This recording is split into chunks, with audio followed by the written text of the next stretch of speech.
Howdy everybody, Flip and Dani here, founders of the Freedom Real Estate Group family of companies, and welcome to another episode of our podcast, which is called Freedom Through Passive Income. That's right, and this episode is called How Has the Real Estate Market Changed in the Last Decade? Okay, so number one, there's been an abundance of foreclosures, there's cautious buyers, there's hesitant lenders to soaring prices, especially lately. There's low inventory and fierce competition. Yeah. So and that seems like that's all in the last 6 months. I know. It does feel that way, doesn't it? Yeah. But it was funny as we were like kind of writing notes about this, particular episode that we wanted to record. We're like, okay, well, what was going on way back, 10 years ago? Yeah. And it was foreclosures, low inventory.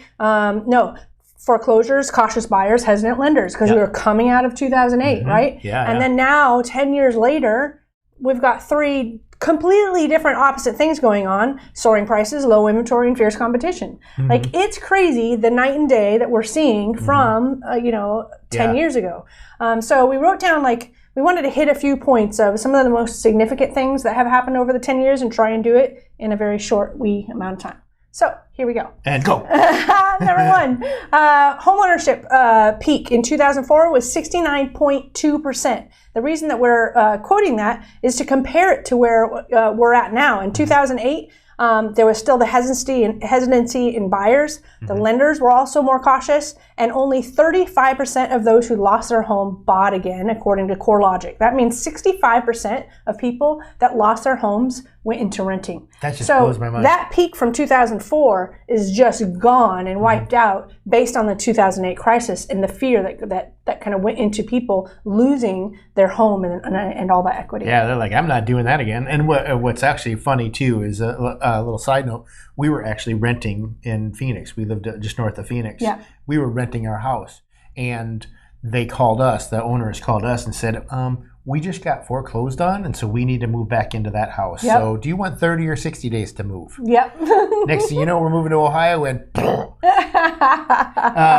new construction. So U.S. Bridge reported Ohio alone saw more than $4 billion with a B, billion in new construction. And then they're also saying that this is going to fizzle out in the next 10 years. Yeah, and it's amazing how many of our investor friends are into new construction. I mean, new construction over the last 10 years really has seen its boom, and it's continuing to rise. And I keep on kind of sending little messages to all of them because I love new construction too. Right. I want to get into it, but I read the economic reports, and they are saying they're already projecting that decline. I'm like, I'm not going to start a new industry only to see it tank. Yep. Or there to be such high competition, right? The third thing that we wrote down was millennials. They represent the largest share of home buyers in the last 5 years, and that's according to Housing Finance 2020. The pre-pandemic 2020 was expected to be the big home buying year because millennials just reached 40 years of age, or in their 40s. It's about time for them to move out of mom and dad's basement. Oh my, I'm not going to go there. I'm just going to go. Okay, keep going. But the work from home trend from the pandemic, it led a lot of the renters that were renting in that point of time to buy because they went out into the outskirts, outskirts of the area. So because they didn't have that commute to work to have to worry about because they were allowed to work from home. So that ended up being a really big shift to what they were predicting, and it still ended up some of it happening, but in a different way than anticipated. And side note, I just tease millennials, and it's only because I know it just rubs them the wrong way. But I don't mean any of it seriously. So don't send me any hate mail. But then the number of renters went up 9.1% in the last 10 years. It's the largest it's been since the 60s. Yes. 60s. That's before you and I were born. Crazy. That's a long time ago. And then since 2010, the national average of rent increased 36%. Yes. That's crazy. Yeah. And one of the other things is homeowners have more equity than ever, right? We lost it all back in 2008, during the crash for single family, at least. We call that a crash for single family. The crash didn't affect multifamily, just so everybody is aware. There's different type of asset classes in real estate, and you have to be aware of what you're investing in and why during certain times of the market.